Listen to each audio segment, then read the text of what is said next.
मजहर सारा से फोन पे बात करते हुए कहता है कि तुम्हारी माँ भी कासिम को मार के यहाँ से चली गई थी और उसने पूरी कोशिश की थी कि मैं भी मर जाऊँ और तुम भी इसीलिए गई हो ताकि मैं मर जाऊँ, लेकिन देखो मैं जिंदा हूँ। आगे से ज़ारा फोन पे होती है, वो ये सारी बातें सुन लेती है और ज़ारा पे सारी हकीकत खुल जाती है कि सारा उसकी बहन है, कासिम उसका भाई था और सारा का वालिद ही उसका वालिद है। जबकि दूसरी तरफ विक्की भी जान जाता है सारा और ज़ारा का राज। विक्की जो कि ज़ारा को अगवा करके ले जा चुका होता है। सारा वहाँ पे रोती है कि मुझे ज़ारा क्यों कह रहे हो, मैं ज़ारा हूँ ही नहीं, लेकिन विक्की उसकी बात मानने को तैयार नहीं होता। उतने में वहाँ पे ज़ारा आ जाती है और वो कहती है कि ये ठीक कह रही है विक्की, ज़ारा वैसे भी अब जान चुकी होती है कि ये मेरी बहन है। गुज़िश्ता एपिसोड्स में आपने देखा सारा अपनी फुप्पो और अपनी कजन रक्षी की बातों की वजह से घर से कदम तो निकाल लेती है, लेकिन उसे समझ नहीं आ रहा होता है कि वो जाए तो जाए कहाँ। अफरा तफरी में वो अपना दुपट्टा भी भूल आई होती है। मजहर आदिल को फोन करता है और उसे कहता है कि किसी भी तरीके से सारा को ढूंढ के लाओ। सारा अभी सड़कों पे ही फिर रही होती है, कभी किसी गाड़ी से टकरा रही होती है और बहुत ही परेशान हालत में होती है। आदिल उसको देख ही लेता है। आदिल उसे पूछता है कि आखिर तुम्हें क्या जरूरत थी घर से आने की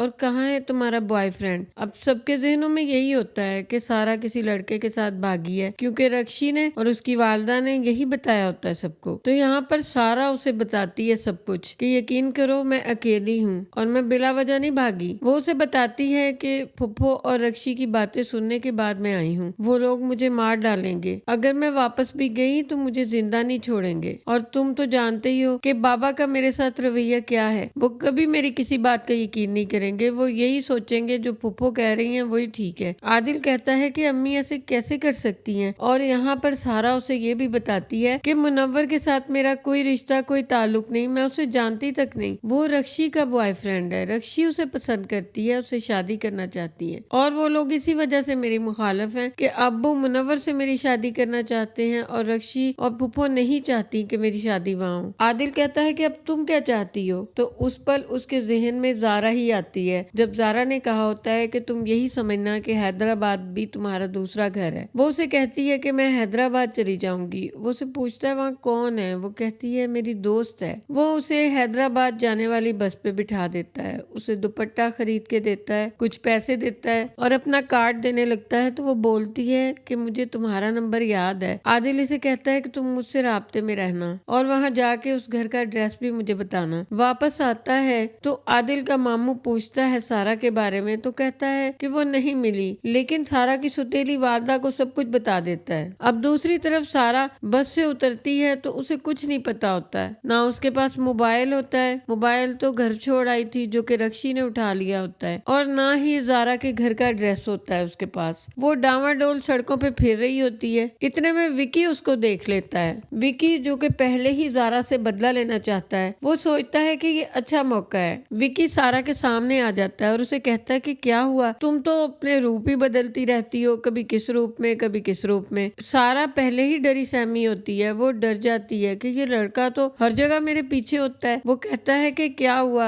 बोलती बंद हो गई। यहाँ पे विकी सारा को अगवा करके ले जाएगा और एक नामालूम मुकाम पे रख देगा। वहाँ से वो फोन करेगा सरमद को, क्योंकि उसे सरमद से इंतकाम लेना होता है। सरमद का मोबाइल ज़ारा उठा लेती है। इधर से विकी उसे कहता है कि तुम्हारी माशूका मेरे पास है। वो कहता है कि क्या हुआ, जवाब नहीं दे रहे, अब जुबान बंद हो गई तुम्हारी। वो दोबारा कहता है कि ज़ारा मेरे पास है। अब ज़ारा चुप करके सुन रही होती है, लेकिन वो हैरान होती है कि मैं उसके पास, मैं तो यहाँ पे हूँ। फिर उसके जहन में फौरन से ख्याल आता है कि सारा, क्योंकि वो उसकी हमशक्ल जो होती है, वो सोचती है कि विकी यकीनन सारा को ज़ारा समझ के ले गया है। तो यहाँ पर वो सारा की मदद करने के लिए निकलती है। विकी ने अपना पता बताया होता है कि उसने कहाँ पे ज़ारा को रखा है। ज़ारा वहाँ पहुँचती है और फिर विकी का हशर नशर कर देती है, और हो सकता है कि वो सरमद को बता के आई हो और सरमद पुलिस को लेकर वहाँ पे आ जाए। इस तरह से ये सारा को यहाँ से रेस्क्यू कर लेंगे। सारा ज़ारा को सारी हकीकत बताएगी कि मैं घर छोड़ आई हूँ, मैं वहाँ वापस नहीं जाऊंगी। तो ज़ारा उसको अपने घर ले जाएगी। अब रात का टाइम हो, वो सारा को अपने रूम में ले जाती है, उसको अपने कपड़े देती है पहनने के लिए और उसे कहती है कि यहाँ पे आराम करो, उसको खाने के लिए कुछ देती है। अब सुबह जब सारा उठती है तो ज़ारा को ढूंढते हुए टीवी लाउंज में आ जाती है। वहाँ पे वो ज़ारा को आवाज देती है तो उनका नाना पलट के देखता है उसकी तरफ और حیران رہ جاتا ہے۔ آخر وہ لوگ جان ہی جائیں گے کہ ان کی وہ بیٹی جو مظہر نے اور فرت نے کہا تھا کہ مر گئی، وہ لوگ تو آج تک سمجھ رہے تھے کہ زارا کی دوسری جڑواں بہن مر چکی ہے، کیونکہ ان کو یہی بتایا گیا تھا، لیکن قدرت خود ہی اس کو ان کے سامنے لے آئی۔ آج وہ جان جائیں گے کہ سارا زندہ ہے۔ دوسری طرف مظہر کی والدہ اسے تانا دیں گی کہ تم نے ساری زندگی پسند کی شادی کرنے کی وجہ سے میرے بیٹے اور بیٹی کو مجھ سے دور رکھا، اپنے غرور تکبر کی وجہ سے، اور آج دیکھو تمہاری اولاد بھی تمہارے پاس نہیں ہے، تم بالکل اکیلے رہ گئے ہو۔ تو وہ سارا کے گھر جانے کا فیصلہ کرے گی، کیونکہ ساری زندگی وہ باپ کی محبت سے محروم ہی رہی اور اس کو بتایا ہی نہیں گیا ہوتا ہے کہ اس کا باپ کس طرح کا ہے۔ وہ سوچے گی کہ میں اپنے والد کے پاس چلی جاؤں، اور وہ ایسا ہی کرے گی۔ سارا کا حلیہ اپنے جیسا بنا دے گی۔ سارا اسے سمجھائے گی کہ گھر والے پہچان جائیں گے۔ وہ بولے گی کہ میں بولوں گی کہ تم اپنے والد کے پاس واپس چلی گئی اور تم یہاں میری جگہ پہ رہو گی، اور میں تمہاری جگہ پہ بابا کے پاس جاؤں گی۔ دوسری طرف مظہر جگہ جگہ سارا کو ڈھونڈتا پھر رہا ہوتا ہے۔ بھلے وہ سارا کو یہی ظاہر کرتا ہے کہ وہ اس سے پیار نہیں کرتا، لیکن حقیقت یہی ہوتی ہے کہ وہ بہت پریشان ہوتا ہے، شاید اس لیے کہ کسی کو پتہ چلے گا تو کیا سوچیں گے کہ اس کی بیٹی گھر سے بھاگ گئی۔ زارا جیسے ہی سارا کے روپ میں ادھر آتی ہے تو سب لوگ اسے دیکھ کے حیران رہ جاتے ہیں، لیکن وہ